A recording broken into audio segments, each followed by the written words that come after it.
Hello everyone, myself Rezaul Karim, and today I am going to discuss you about the upcoming NEET examination. So जो लोग upcoming 2026 में NEET देने जा रहे हैं उसके लिए ये वीडियो बहुत ही इम्पोर्टेंट है, क्योंकि हम जानते हैं नीट में टोटल 720 मार्क्स का क्वेश्चन होता है। उसमें biology 360 marks, chemistry 180 marks and physics होता है 180 मार्क्स का। तो नीट में जो केमिस्ट्री है वो केमिस्ट्री कैरी करता है कितना 180 मार्क्स। सो एक एक क्वेश्चन बहुत बहुत बहुत इंपॉर्टेंट रहता है। क्यों? क्योंकि केमिस्ट्री में टोटल क्वेश्चन रहेगा कितना 45। एक क्वेश्चन का कितना नंबर रहेगा 4 मार्क्स। अगर गलत कर दिया तो -1 मार्क्स रहेगा। तो इसीलिए अगर एक क्वेश्चन अगर सही जवाब दिया तो बहुत हमारा रैंक ऊपर जा सकता है। इसीलिए each and every chapter, each and every question is very important in terms of your rank, in terms of your position. Okay, तो जो भी है ये नीट हमारे लिए इतना जो इंपॉर्टेंट है, लेकिन इसका सिलेबस को हमको अच्छे तरह से समझना पड़ेगा कि इसका सिलेबस कैसा है, कौन सा टॉपिक है इस सिलेबस में, और सिलेबस में कौन सा टॉपिक से कैसा क्वेश्चन आता है, PYQ कैसा रहता है, प्रीवियस ईयर क्वेश्चन कैसा रहता है। ये सब देख के समझ के तभी हम अगर अपीयर होंगे तो बहुत ही अच्छा नंबर आएगा। अगर हम ये सब नहीं मतलब स्ट्रेटेजी नहीं मेंटेन करके अगर हम नीट एग्जाम देने जा रहे हैं तो शायद ऐसा भी हो सकता है कि हमारा हम जो जानते हैं, जो क्वेश्चन हमारे नॉलेज में है, शायद वो भी गलत हो जाए। तो ठीक है, तो in terms of chemistry I am your chemistry teacher and I am giving you the detail summary of the chemistry syllabus. तो चलो स्टूडेंट्स, हम शुरू करते हैं आज के बहुत इंपॉर्टेंट टॉपिक जो है syllabus wise discussion in chemistry for NEET examination. Okay, तो नीट एग्जामिनेशन में अगर हम केमिस्ट्री को डिकोड करें तो केमिस्ट्री में रहेगा इनऑर्गेनिक केमिस्ट्री, इनऑर्गेनिक केमिस्ट्री के बाद रहेगा organic chemistry and physical chemistry. मतलब मोटा तौर पे हम केमिस्ट्री को 3 पार्ट में डिवाइड कर सकते हैं। एक है इनऑर्गेनिक केमिस्ट्री, एक है फिजिकल केमिस्ट्री और तीसरा है ऑर्गेनिक केमिस्ट्री। लेकिन इस इनऑर्गेनिक केमिस्ट्री का जो क्वेश्चन आता है ये 11-12 क्वेश्चन या फिर कई बार 13 या 14 क्वेश्चन भी आ जाता है। वेटेज के हिसाब से ये थोड़ा सा कम है, क्योंकि इसका जो जितना चैप्टर है, देखो एक है केमिकल बॉन्डिंग, ठीक है। केमिकल बॉन्डिंग से 2 से 3 क्वेश्चन आ जाता है। कई बार 2 क्वेश्चन आता है, कई बार 3 क्वेश्चन आता है। ऐसा नहीं कि वही आएगा, 2 से 3 ही क्वेश्चन आएगा, लेकिन 2 से 3 क्वेश्चन लगातार आता ही है।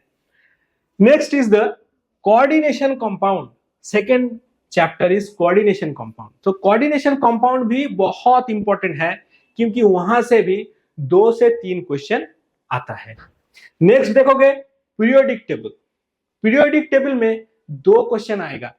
पीरियोडिक टेबल एक ऐसा चैप्टर है जहां पर बहुत इजी तरह से, मतलब बहुत इजी से आप क्वेश्चन आंसर रट के भी जा सकते हो और वो ही क्वेश्चन आता है, मतलब रिपीटिंग क्वेश्चन आता है। तो थर्ड हो गया हमारा पीरियोडिक टेबल।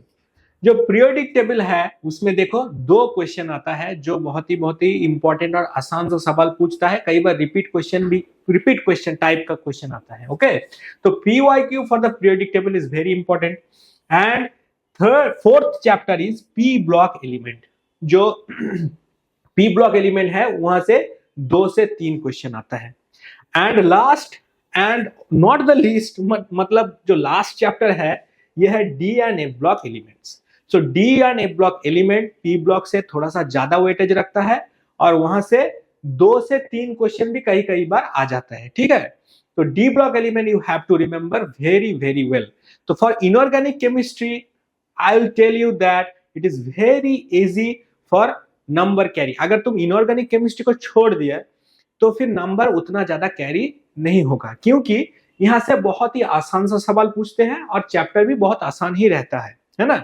और दो चार चीज जो है वो अगर हम रिपीटिंगली अगर PYQ करें तो ये इनऑर्गेनिक का जो 12 to 14 नंबर क्वेश्चन आता है, ये क्वेश्चन आराम से आ जाएगा। ठीक है, उसके बाद देखो,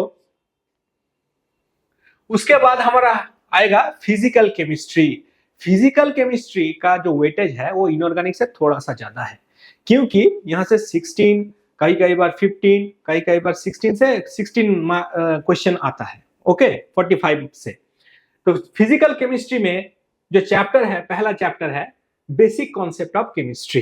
तो बेसिक कॉन्सेप्ट ऑफ केमिस्ट्री हमारा 11 का चैप्टर है, और बेसिक कॉन्सेप्ट ऑफ केमिस्ट्री से 2 से 3 क्वेश्चन आता है, क्योंकि इस चैप्टर में मोल कॉन्सेप्ट है। बेसिकली यहां पर मोल कॉन्सेप्ट है, तो मोल कॉन्सेप्ट बहुत इंपॉर्टेंट है, क्योंकि जितना भी न्यूमेरिकल्स हम नेक्स्ट में करेंगे, इस चैप्टर है ही, उसके बाद सॉल्यूशन है, जो भी है, इलेक्ट्रोकेमिस्ट्री है, तो इसमें मोल कॉन्सेप्ट बहुत ही इंपॉर्टेंट है। Without this chapter you can not go through the physical chemistry. इस चैप्टर को स्किप करके तुम फिजिकल केमिस्ट्री कंप्लीट नहीं कर सकते।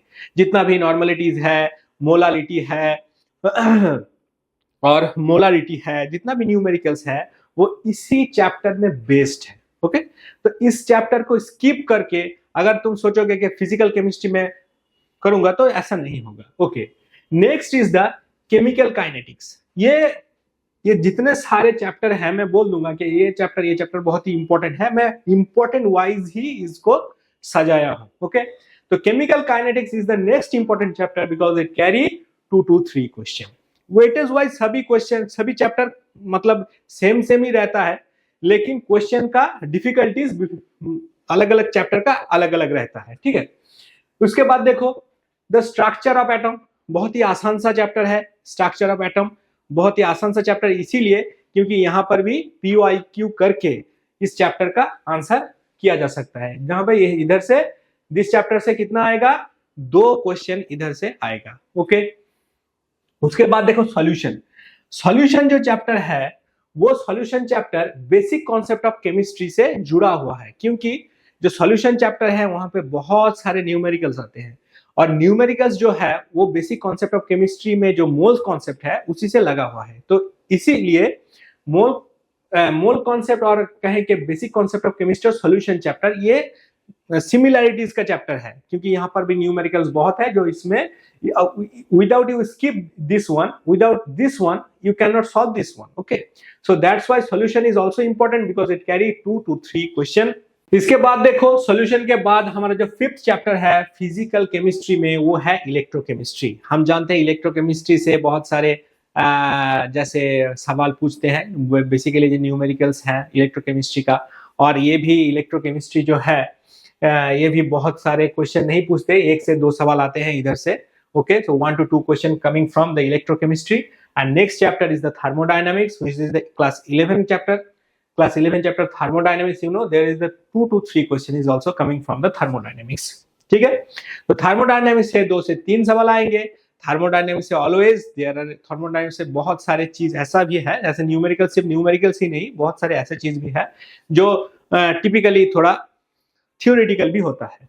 Next chapter is the chemical equilibrium. Okay, chemical equilibrium से 2 से 3 सवाल आते हैं, तो केमिकल इक्विलिब्रियम इज बहुत ही वेटेजदार चैप्टर है इन केमिस्ट्री बैकग्राउंड। और नेक्स्ट 8 नंबर जो चैप्टर है वो है रेडॉक्स रिएक्शन, जो हम डरते हैं, ऐसे डरने का नहीं, लेकिन यहां से 1 सवाल या कई बार 1 से 2 सवाल या फिर मिला जुला के 1 सवाल आते ही है। तो चैप्टर वाइज में अगर कहूं तो पहला जो चैप्टर है बहुत ही इंपॉर्टेंट है, you have to do the first chapter first, next is the chemical kinetics, you have to do the second, third chapter is the structure of atom, and the fourth chapter is the solution, and the fifth chapter is the electrochemistry. इतने तक तुमको करना ही है, electrochemistry तक। अगर physical chemistry में तुम अच्छा स्कोर करना चाहते हो तो दिस फिफ्थ चैप्टर, जो 5 चैप्टर है पहले वाला, वो बहुत ही इंपॉर्टेंट चैप्टर है। अगर ये हम कर पाए तो फिजिकल केमिस्ट्री कंप्लीट हो जाएगा। फिर जो नेक्स्ट आता है ना, जैसे thermodynamics, chemical equilibrium, and another is the redox reaction, that is you can, अगर तुम्हारा टाइम है तो फिर तुम ये कर सकते हो, फॉरवर्ड कर सकते हो। अगर तुम्हारे पास टाइम बहुत शॉर्टेज है, you have to the 2 month only, then you can skip this chapter. Okay, next देखो, नेक्स्ट जो है हमारा वो है ऑर्गेनिक केमिस्ट्री। तो organic chemistry is the dawn, you know, the dawn of the all chemistry, because it's weightage सबसे ज्यादा अगर किसी का है तो वो है ऑर्गेनिक केमिस्ट्री का। सब लोग क्या करते हैं, जो इनऑर्गेनिक और ऑर्गेनिक जो सबको आसान नहीं लगता, किसी किसी को फिजिकल केमिस्ट्री भी बहुत आसान लगता है, तो वो क्या करते हैं, ऑर्गेनिक एंड फिजिकल केमिस्ट्री पढ़ लेते हैं। कई कई बार ऐसा भी होता है जो फिजिकल ऑर्गेनिक केमिस्ट्री या फिर इनऑर्गेनिक केमिस्ट्री ये दोनों मिला के पढ़ते हैं। तो हम क्या करते हैं, ऑर्गेनिक कोई स्किप नहीं करता, क्योंकि ऑर्गेनिक में सबसे ज्यादा मार्क्स कैरी करता है, और ऑर्गेनिक ऐसा एक चीज है जिसको मतलब you can not ignore it. Okay, तो ऑर्गेनिक केमिस्ट्री में हम लोगों का 7 चैप्टर है टोटल। टोटल हम मोटे मोटे तौर पर अगर देखें तो इसमें 7 चैप्टर है। 7 चैप्टर में पहला चैप्टर है some basic principle and technique, इसको हम जेओसी भी कहते हैं, मतलब जनरल ऑर्गेनिक केमिस्ट्री। इसमें हम बहुत तरीके के क्या सीखेंगे, इसमें हम सीखेंगे कि इफेक्ट क्या होता है, इसमें हम आइसोमरिज्म देखेंगे, और पीवाईक्यू अगर इसमें सॉल्व हो गया, जो बेसिक प्रिंसिपल और टेक्निक का जो चैप्टर है इसमें सबसे ज्यादा मार्क्स कैरी करता है। 3 से 4 question is coming from this first chapter, so you have to dedicatedly revise it again and again. Okay, तो फर्स्ट चैप्टर क्या करोगे, जो बहुत इंपॉर्टेंट टॉपिक है उसको तुम कवर करके फिर वहां से पीवाईक्यू करके नेक्स्ट चैप्टर में जाना पड़ेगा। Okay, and next chapter is the hydrocarbon. ये भी एक ऑर्गेनिक का बहुत इंपॉर्टेंट चैप्टर है। ये हाइड्रोकार्बन जो है ये देखो 3 क्वेश्चन कैरी करता है, 3 क्वेश्चन। तो 3 क्वेश्चन तो मतलब इसका वेट है ना, तो इसीलिए हाइड्रोकार्बन जो है क्लास 11 का केमिस्ट्री है, केमिस्ट्री सिलेबस में है, लेकिन यहाँ पर छोटा छोटा बहुत आसान आसान रिएक्शन है। ठीक है, हाइड्रोकार्बन में जैसे alkane, alkene, alkyne and aromatics compounds हमने पढ़े हैं हाइड्रोकार्बन में। तो हाइड्रोकार्बन इसीलिए बहुत आसान और बहुत ही मतलब स्कोरिंग चैप्टर कह सकते हैं। Okay, next is the haloalkene and haloarene. ये है क्लास 12 का चैप्टर, क्लास 12 का है हेलोएल्कीन एंड हेलोएरिन। यहाँ से एक 2 कॉन्सेप्ट है रिएक्शन मैकेनिज्म का, एक है SN1 एंड SN2। तो ये 2 चीज अच्छी तरह से याद करना पड़ेगा, और उसके साथ जितना भी रिएक्शन है, हाँ जितना भी रिएक्शन है वो सब अच्छी तरह से मैकेनिज्म करके देखना पड़ेगा। ओके, हाँ, लेकिन ऑर्गेनिक केमिस्ट्री एक ऐसा केमिस्ट्री है जो क्या होता है ना, एक से दूसरे जोड़ के क्वेश्चन हो जाता है। कभी कभी एक सिंपल फॉरवर्ड क्वेश्चन होता है, और एक क्वेश्चन क्या होता है, एक चैप्टर 2 चैप्टर मिला के क्वेश्चन कर देता है। तो हम लोग क्या करेंगे, organic chemistry is like that, जो 2-3 चैप्टर मिला के कभी कभी क्वेश्चन हो जाता है। इसीलिए हम लोग जब ऑर्गेनिक का प्रिपरेशन लेंगे तो ट्राई करेंगे कि सब चैप्टर कंप्लीट हो जाए, है ना। अगर सब चैप्टर कंप्लीट ना होगा तो क्या होगा, जो मतलब मिला हुआ क्वेश्चन है वो question you can not do it. Okay, so next is the alcohol, phenol and ether. Alcohol, phenol and ether और भी एक इंपॉर्टेंट चैप्टर है, जिसमें हम अल्कोहल और फेनॉल और ईथर जो फंक्शनल ग्रुप है उसी का हम पढ़ेंगे। इसी में बहुत सारे रिएक्शन है, इंपॉर्टेंट रिएक्शन है, और वो देखो यहाँ पर 2 से 3 क्वेश्चन कैरी करता है। उसके बाद देखो बायोमोलिक्यूल्स। बायोमोलिक्यूल्स एक बहुत ही आसान चैप्टर है, क्योंकि यहाँ से मतलब 10 से 15 जो रिएक्शन है ये हमको याद करना पड़ेगा। समटाइम्स जो विटामिन का जो चार्ट है उसको याद करना पड़ेगा। इसी तरह से बायोमोलिक्यूल्स भी बहुत ही आसान चैप्टर है। उसके बाद aldehyde, ketones and carboxylic acid, ये भी 3 मार्क्स कैरी करता है, बहुत इंपॉर्टेंट चैप्टर है। And next is the amine, last chapter is the amine. Okay, तो यही है हमारा 7 चैप्टर ऑर्गेनिक केमिस्ट्री से।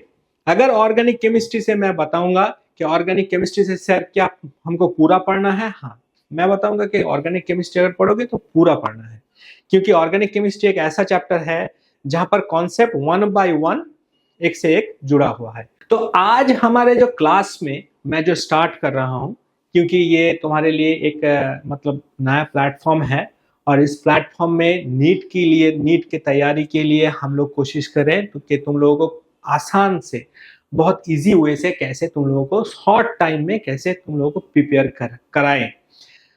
तो हम लोगों की कोशिश यही है कि शॉर्ट टाइम, क्योंकि और 2 महीना ही बचे हैं, 2 महीने ही करीबन बचे हैं, तो इस 2 महीने में हम कैसे रिवाइज करें और किस तरह से करें और किस तरह से PYQ सॉल्व करके अच्छे से नीट में स्कोर लाए, दिस इज आवर मतलब गोल।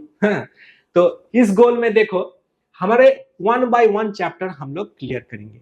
1 by 1 चैप्टर कैसे क्लियर करेंगे, जैसे 1 by 1 चैप्टर मैं बताऊंगा, इस चैप्टर से ये टॉपिक है जो इंपॉर्टेंट है, तुमको वही अच्छी तरह से रिवाइज करना है, किताब से पढ़ना है, एनसीईआरटी फॉलो करना है। एनसीईआरटी से तो कई बार लाइन बाय लाइन पढ़ के वहां से बहुत सारे क्वेश्चन मिलते हैं, ठीक है ना। और हम लोग क्या करेंगे, उसी चीज में कहां से क्वेश्चन आ रहा है, कहां से कौन सा टॉपिक बहुत इंपॉर्टेंट है, इसको हम अच्छे तरह से डिस्कस करेंगे। तो पहला जो चैप्टर है, तो मैं आज ऑर्गेनिक केमिस्ट्री शुरू कर रहा हूं। ऑर्गेनिक केमिस्ट्री का फर्स्ट चैप्टर डिस्कस करेंगे today. And you know 1 by 1 आपके पास वीडियो आते जाएंगे कि कैसे कैसे ये पूरा का पूरा केमिस्ट्री का सिलेबस हम लोग कंप्लीट करेंगे। ओके, तो इसी तरह से हम पहले चैप्टर में जाएंगे। तो पहले जो चैप्टर है वो है ऑर्गेनिक केमिस्ट्री का JOC। Okay, JOC। Okay, so now देखो जो JOC है, JOC जो है, JOC में हम लोग नोमेनक्लेचर देखेंगे। JOC में नोमेनक्लेचर देखेंगे। नोमेनक्लेचर क्यों इंपॉर्टेंट है, नोमेनक्लेचर क्यों इंपॉर्टेंट है, क्योंकि हर ऑर्गेनिक चैप्टर जो जितना भी हम जैसे एल्डिहाइड कीटोन, जैसे कार्बोक्सिलिक एसिड, जितना भी चैप्टर, हेलोअल्किन हेलोअरिन, जितना भी चैप्टर है, ये चैप्टर में सभी में क्या है, कॉमन एक चीज है, वो है IUPAC, नोमेनक्लेचर है। तो नोमेनक्लेचर बहुत आता है, क्वेश्चन में पूछता है, तो नोमेनक्लेचर हम क्या करेंगे, देखेंगे, नोमेनक्लेचर देखेंगे। तो नोमेनक्लेचर कैसे पढ़ा जाता है, देखो नोमेनक्लेचर का एक फॉर्मूला है, वो है 2 degree prefix, 2 degree prefix plus 1 degree prefix plus word root plus 1 degree suffix plus 2 degree suffix, 2 degree suffix है ना। इसी तरह से हम किसी कंपाउंड का IUPAC नेम कराते हैं। कैसे, जो 2 डिग्री प्रीफिक्स है ये हम देखते हैं साइक्लो है कि नहीं, कंपाउंड साइक्लो है, अगर साइक्लो है तो साइक्लो लगाएंगे, अगर साइक्लिक नहीं है तो साइक्लो नहीं लगाएंगे। उसके बाद 1 डिग्री प्रीफिक्स, उसके बाद 1 degree prefix, 1 degree prefix, 1 degree prefix में हम क्या देखते हैं, 1 डिग्री प्रीफिक्स में हम देखते हैं कि यहां पर सब्स्टिट्यूएंट कितना है, सब्स्टिट्यूएंट देखते हैं, है ना, सब्स्टिट्यूएंट देखते हैं। सब्स्टिट्यूएंट कौन सा, जैसे halogen group, fluorine, chlorine, bromine, iodine, जितना भी सब्स्टिट्यूएंट है ये हम 1 डिग्री प्रीफिक्स में देखते हैं। या फिर methyl group, ethyl group, propyl group, तो methyl group, ethyl group and fluorine, chlorine, bromine, iodine, ये सब्स्टिट्यूएंट के 1 डिग्री प्रीफिक्स में जाएगा। लेकिन एक बात यहां पर हम लोगों को ध्यान रखना पड़ेगा कि ये जो जितना भी सब्स्टिट्यूएंट है वो अल्फाबेटिकली ऐड होगा, अल्फाबेटिकली ऐड होगा। कैसे, अगर ब्रोमीन है, क्लोरीन है, तो कौन आगे ऐड होगा, हम जब लिखेंगे तब हम ब्रोमीन को पहला लिखेंगे। क्यों, क्योंकि alphabetically bromine is preferable then chlorine. अगर मिथाइल ग्रुप है, आयोडीन है, तो हम देखेंगे कि मिथाइल का M और आयोडीन का I कहां पर पोजीशन है, कौन सा पोजीशन में है। अगर अल्फाबेटिकली आयोडीन आगे है तो आगे लिखेंगे, ब्रोमीन आगे है तो आगे लिखेंगे, फ्लोरीन आगे है तो आगे लिखेंगे। ओके, इसके बाद देखो, इसके बाद नेक्स्ट है वर्ड रूट, इसके बाद है वर्ड रूट, ये है carbon chain, carbon chain, carbon chain. Okay, जो कार्बन चेन है, number of carbon, number of carbon, number of carbon, number of carbon. Okay, number of carbon. जो कार्बन चेन हम लेंगे वो सबसे बड़ा होना चाहिए, ये तो हम पता ही है। और ट्रिकी, बहुत ट्रिकी दे देता है, ठीक है ना। तब हमारा नंबरिंग कौन सा साइड में 1 होगा ये हमको देखना पड़ेगा। ओके, ये कौन सा साइड में नंबरिंग 1 होगा वो लास्ट में बोल रहे हैं। Next is the 1 degree suffix. 1 degree suffix में हम क्या देखते हैं? 1 डिग्री सफिक्स में हम देखते हैं कि अनसैचुरेटेड हाइड्रोकार्बन, जैसे double bond ene and triple bond yne, double bond ene and triple bond yne, इसमें हम 1 डिग्री सफिक्स में देखेंगे। उसके बाद देखो 2 डिग्री, उसके बाद क्या है 2 डिग्री सफिक्स। 2 डिग्री सफिक्स में हम देखेंगे functional group. Okay, functional group देखेंगे। तो हम जब कार्बन का नंबरिंग करेंगे, उसमें फंक्शनल ग्रुप का सबसे ज्यादा वेटेज रहेगा और प्रायोरिटी रहेगा। फंक्शनल ग्रुप सबसे आगे होगा। उसके बाद कौन होगा? उसके बाद होगा डबल बॉन्ड, उसके बाद ट्रिपल बॉन्ड, उसके बाद आएगा substituent alphabetically. Okay, substituent alphabetically. तो ये जो फॉर्मूला है ना, ये फॉर्मूला याद रख के हम लोग नंबरिंग करेंगे। हम लोग क्या करेंगे? नंबरिंग करेंगे। अगर मैं एक एग्जांपल दे दूं तो एक एग्जांपल लिखो। एक एग्जांपल जैसे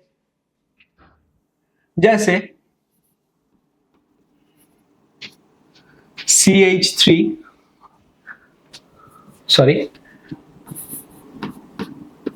CH2 Br CH double bond CH CH2 COOH। अब देखो ये कार्बन चेन है, कार्बन कंपाउंड है ना। ये जो चेन है यहां से स्टार्ट हो रहा है कार्बन 1 2 3 4 5, यहां से हम कैलकुलेट कर सकते हैं। और यहां पर एक फंक्शनल ग्रुप है ना, इधर एक फंक्शनल ग्रुप है। तो इधर पर एक फंक्शनल ग्रुप जब है, अगर functional group is present is there, so that's why you have to give the highest priority of functional group. So that's why you have to numbering first to this carbon. और जो carboxylic acid है वो carbon containing compound है, carbon compound functional group है, इसीलिए उसका carbon जो है वो चेन में काउंट होता है। इसीलिए इसका नंबरिंग कैसा होगा? यहां पर होगा 1 2 3 4 5। ओके, इस तरह से नहीं होगा, इस तरह से करेंगे तो गलत हो जाएगा। ओके, 1 2 3 4 5 हो गया। इसके बाद देखो यहां पर अगर नंबरिंग करेंगे तो कैसे करेंगे? दिस जो फॉर्मूला है इस फॉर्मूला से। यहां पर कोई सब्स्टिट्यूएंट है? हाँ सर, सब्स्टिट्यूएंट तो है। कौन है? ये देखो सब्स्टिट्यूएंट कौन है? सब्स्टिट्यूएंट है हमारे ब्रोमीन भैया, है ना, हमारे ब्रोमीन भैया है यहाँ के सब्स्टिट्यूएंट। तो ब्रोमीन भैया के सब्स्टिट्यूएंट तो ये तो साइक्लिक नहीं है, कंपाउंड तो साइक्लिक नहीं है, चेन है, इसीलिए साइक्लो इसको नहीं होगा। सब्स्टिट्यूएंट है तो ये होगा सब्स्टिट्यूएंट में आ जाएगा।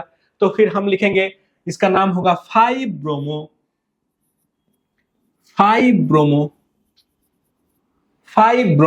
ओके, 5 नंबर में सब्स्टिट्यूएंट हो गया। कार्बन कितना है? कार्बन 5 कार्बन है ना, इसीलिए होगा पेंट। उसके बाद देखो डबल बॉन्ड है कि नहीं है? हाँ सर, डबल बॉन्ड है। तो डबल बॉन्ड कितने नंबर पे है? 3 नंबर पे। क्यों? क्योंकि डबल बॉन्ड जब दो नंबर के मिडिल में आता है, एक छोटे में और एक बड़े में, ठीक है ना, ये छोटा बड़ा, तो छोटा नंबर को हम क्या करेंगे? प्रीफर करेंगे, इसीलिए 3 in okay 3 in 1 oic acid 3 in 1 oic acid ये भी लिख सकते हैं, या फिर 3 इनोइक एसिड ये भी लिख सकते हैं। एक मतलब नंबर 1 तो ओइक एसिड ही होगा, या फिर हम नंबरिंग कर भी सकते हैं या फिर ना करने से भी वही आता है, ठीक है। तो ये है हम लोगों का नोमेनक्लेचर का रूल, बहुत ही शॉर्ट टाइम में। ओके, उसके बाद हम देखेंगे आइसोमरिज्म और उसके बाद देखेंगे हम सभी इफेक्ट। तो इस इफेक्ट देखने के बाद ये सब कंप्लीट हो जाएगा। तो आइसोमरिज्म में कौन सा चीज रहता है? देखो, आइसोमरिज्म में दो तरह के आइसोमरिज्म होता है, एक है स्ट्रक्चरल आइसोमरिज्म और दूसरा होता है स्टीरियो आइसोमरिज्म। एक है स्ट्रक्चरल आइसोमरिज्म और एक होता है और एक है स्टीरियो आइसोमरिज्म। एंड जो इफेक्ट होता है, इफेक्ट में कौन सा इंपॉर्टेंट है? इंडक्टिव इफेक्ट, मेसोमेरिक इफेक्ट और electromeric effect, hyper conjugation effect and resonance effect. अगर ये चारों इफेक्ट तुमको आसानी से आ गया, ठीक तरह से रिवाइज कर लिया, तो फिर ये बहुत ही आसान होगा। ठीक है, तो फिर देखते हैं इसके बाद। अच्छा, तो पहले हम क्या करेंगे, थोड़ा सा आइसोमरिज्म देख लेते हैं। आइसोमरिज्म, ठीक है ना? Isomerism,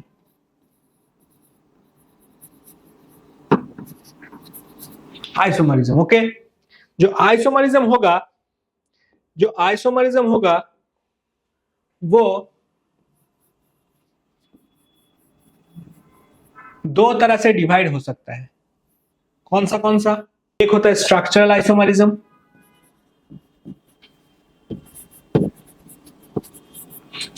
isomerism,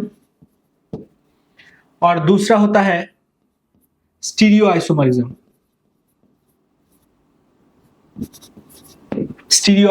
okay. जो स्ट्रक्चरल आइसोमरिज्म है, इसको हम डिवाइड करेंगे number one chain isomer,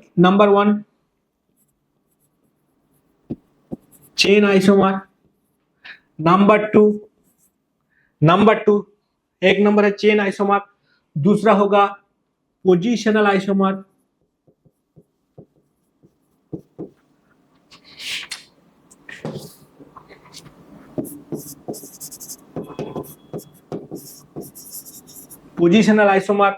number three functional group isomer, okay. And number fourth is metamerism.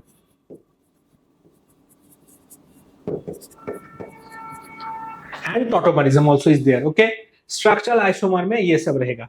उसके बाद देखते हैं कि हमारे जो स्टीरियो आइसोमर है, वो कौन सा होता है? एक होता है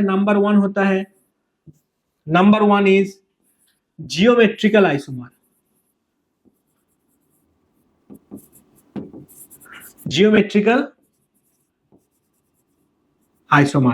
and second is optical isomer, okay. जो जियोमेट्रिकल आइसोमर है वो दो तरह से डिवाइड होता है ना? एक होता है ई आइसोमर और एक होता है जेड आइसोमर, ओके। तो इसीलिए हम लोगों का जो आइसोमरिज्म है, इसमें हम थोड़ा सा एग्जांपल देखेंगे तो समझ में आ जाएगा कि यहां पर कौन सा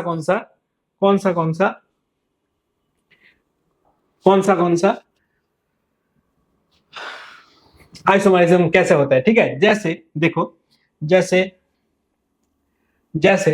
this one is CH3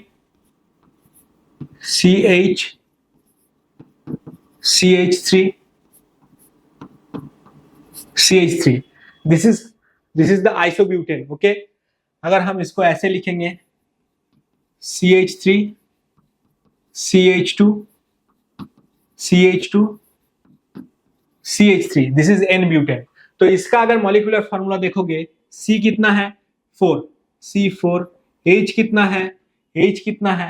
6 3 3 3 9 10, H10। इसमें C कितना है? C4 होगा और H कितना होगा? 10 होगा।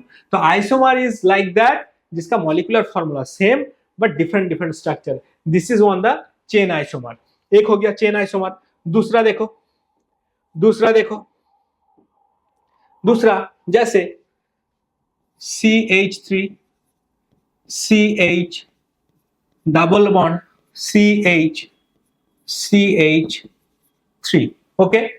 इसको देखो, CH2 double bond CH2 CH3 okay. तो ये हो गया। नेक्स्ट, तो यहां पर देखो मॉलिक्यूलर फॉर्मूला कितना है, C4H कितना है 6 and +2 C4H8, यहां पर C4H8। तो यहां पर पोजीशन चेंज हो गया ना, इसका नाम क्या है, ये होगा ब्यूट 2 इन और यहां पर होगा but 1 yne. Okay, so that's why the position is change, it is called the positional isomer. उसके बाद हम देखेंगे नेक्स्ट देखते हैं जैसे CH3 CH2 OH, हुआ कि नहीं हुआ, यह है प्रोपाइल अल्कोहल और प्रोपानॉल। उसके बाद इसको हम ऐसे भी लिख सकते हैं जैसे CH3 CH2 O CH3, ये हो गया ईथर, है ना। तो इसका अगर हम मॉलिक्यूलर फॉर्मूला देखेंगे, इसका मॉलिक्यूलर फॉर्मूला सेम है। इसीलिए कुछ फंक्शनल ग्रुप है, जैसे तुम्हारा अल्कोहल, वो अल्कोहल ईथर में कन्वर्ट होता है। जैसे कार्बोक्स, जैसे कुछ होता है, जैसे कार्बोक्सिलिक एसिड एस्टर में कन्वर्ट होता है ना। तो इसी तरह से हम लोग, ये है फंक्शनल ग्रुप आइसोमर। और मेटामरिज्म एक ही तरह की है, थोड़ा देख लेना मेटामरिज्म कैसे होता है, ठीक है। उसके बाद हम देखेंगे कि इफेक्ट देखेंगे। ओके, इफेक्ट में देखिए, पहला तो है इंडक्टिव इफेक्ट। पहला है क्या, इंडक्टिव इफेक्ट जीओसी में बहुत ही इंपॉर्टेंट इंडक्टिव इफेक्ट में सबसे इंपॉर्टेंट है कि इंडक्टिव इफेक्ट प्लस आई और माइनस आई में डिवाइड होता है।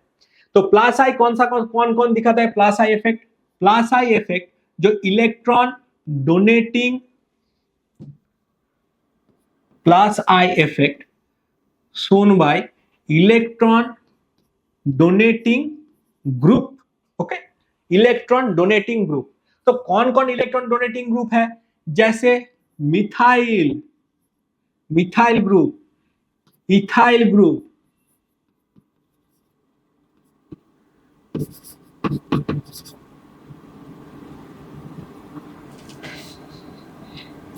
ग्रुप, ये सब क्या है, इलेक्ट्रॉन डोनेटिंग ग्रुप है।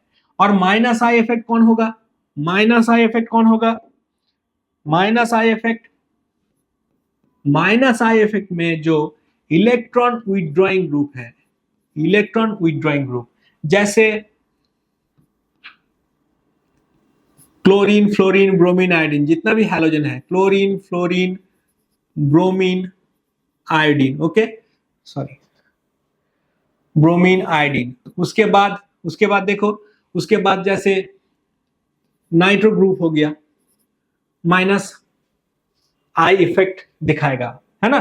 तो ये है minus I effect and plus I effect. देख लेना कौन सा ग्रुप दिखाता है, ठीक है। ये थोड़ा सा मतलब फॉर्मूला है कि कौन ज्यादा आई इफेक्ट दिखाता है, कौन सा ज्यादा कम दिखाता है, ठीक है। ये थोड़ा देख लेना। और इसका एप्लीकेशन बहुत इंपॉर्टेंट है। कैसे, जो हमारा कार्बोकैटायन होगा ना, carbocation C plus and free radical of carbon,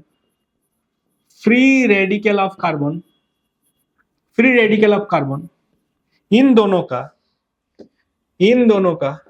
free radical of carbon, अगर इन दोनों का स्टेबिलिटी बहुत ही इंपॉर्टेंट है, स्टेबिलिटी से बहुत एप्लीकेशन आता है, बहुत क्वेश्चन आता है स्टेबिलिटी का। तो स्टेबिलिटी कब बढ़ेगा, जब हमारा स्टेबिलिटी कब बढ़ेगा, जब प्लस आई ग्रुप और इलेक्ट्रॉन डोनेटिंग ग्रुप आएगा, तब स्टेबिलिटी इंक्रीज करेगा। ओके, स्टेबिलिटी इंक्रीज होगा। अगर माइनस आएगा या फिर इलेक्ट्रॉन विथड्रॉइंग ग्रुप आएगा तो क्या होगा, स्टेबिलिटी डिक्रीज करेगा। तो कार्बोकैटायन एंड फ्री रेडिकल से ये दो चीज बहुत ही इंपॉर्टेंट आता है, ठीक है ना। और इसका जो stability of carbocation free radical, this is the inductive effect. You have to know about this. And inductive effect is also important for the distance effect. It is the distance effect. कैसे? जैसे अगर मैं मान के चलूं कि इधर एक क्लोरीन है, this is the chlorine, okay. तो क्लोरीन जब यहां पर होगा तो क्या होगा, ये जो इलेक्ट्रॉन है ना, ये दो इलेक्ट्रॉन को ये क्लोरीन अपने ओर पुल करेगा। It has the more electronegative than this carbon, so that's why it's pull the electron. जब ये पुल करेगा तब क्या होगा, ये डेल्टा नेगेटिव चार्ज आएगा, डेल्टा नेगेटिव चार्ज। जब डेल्टा नेगेटिव आएगा तो ये क्या होगा, डेल्टा पॉजिटिव चार्ज। तो ये क्या होगा, डेल्टा पॉजिटिव चार्ज। जब ये डेल्टा पॉजिटिव हो जाएगा तब ये डेल्टा डेल्टा पॉजिटिव चार्ज आएगा, तब ये डेल्टा डेल्टा पॉजिटिव चार्ज आएगा। और उसके बाद यहां पर आएगा डेल्टा डेल्टा डेल्टा पॉजिटिव। तो शुरू में जो कार्बन है वो डेल्टा पॉजिटिव, उसके बाद डेल्टा डेल्टा पॉजिटिव, उसके बाद डेल्टा डेल्टा डेल्टा पॉजिटिव, उसके बाद इफेक्ट बहुत ही कम हो जाता है, मतलब ना के बराबर। तो इसीलिए जो जितना डिस्टेंस बढ़ेगा उतना ही इफेक्ट इसका कम हो जाएगा। यही है इंडक्टिव इफेक्ट का मुद्दा, ओके। उसके बाद हम देखेंगे रेजोनेंस, ओके। तो रेजोनेंस अब जब हम देखेंगे तो रेजोनेंस का फर्स्ट रेजोनेटिंग स्ट्रक्चर को हमको देखना पड़ेगा कि रेजोनेटिंग स्ट्रक्चर है कि नहीं। जितना रेजोनेटिंग स्ट्रक्चर बढ़ेगा स्टेबिलिटी उसका उतना क्या होगा, बढ़ेगा। जितना रेजोनेटिंग स्ट्रक्चर बढ़ेगा उसका स्टेबिलिटी उतना बढ़ेगा। अंडरस्टूड। नो रेजोनेटिंग स्ट्रक्चर, अच्छा। नंबर ऑफ रेजोनेटिंग स्ट्रक्चर, मतलब रेजोनेटिंग स्ट्रक्चर अगर बढ़ जाए, नंबर ऑफ रेजोनेटिंग स्ट्रक्चर अगर बढ़ जाए, if number of RS increase, then stability increase, okay. उतना ही स्टेबिलिटी किस करेगा।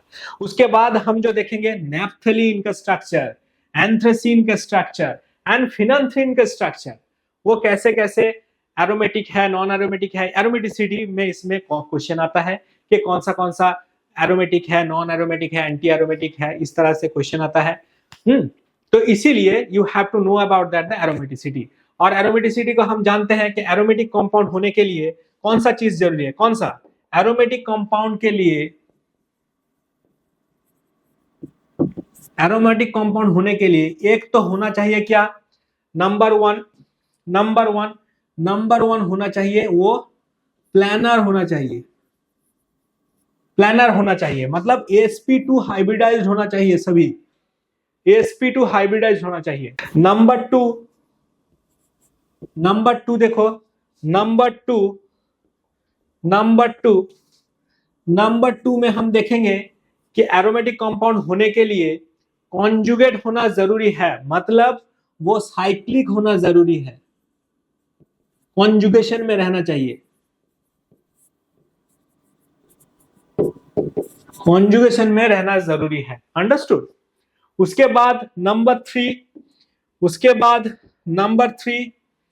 Number three is very important, that is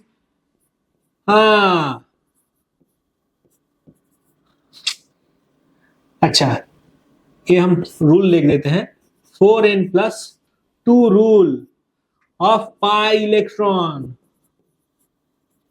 electrons, है ना। जो n होगा, जो एरोमेटिक कंपाउंड होगा, उसका n कितना होगा, 0 हो सकता है, 1 हो सकता है, 2 हो सकता है, 3 हो सकता है, मतलब होल नंबर हो सकता है। अंडरस्टूड।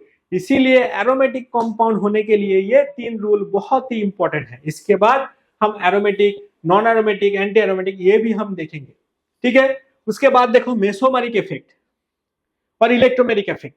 जो इलेक्ट्रोमेरिक इफेक्ट है वो हम +E और -E से डिवाइड करेंगे। बेसिकली जो ये है, ये टेम्पोररी इफेक्ट है। जब अटैकिंग रिएजेंट आता है, जब इलेक्ट्रोमेरिक इफेक्ट में जब अटैकिंग रिएजेंट पास में आता है, तब क्या होता है, जो डबल बॉन्ड होता है ना, double bond plus and minus में डिवाइड हो जाता है, प्लस एंड माइनस से डिवाइड हो जाता है। जैसे अगर यहां पर देखो, यहां पर मैं एक दिखाता हूं कि सपोज करो यहां पर CH3 CH double bond CH2 है, और यहां पर एक Cn माइनस एक आ गया है, Cn माइनस, ये तो नेगेटिवली चार्ज है। जब नेगेटिवली चार्ज अटैकिंग रिएजेंट आएगा, ये है attacking reagent, okay, attacking reagent आएगा, तब क्या होगा, तब ये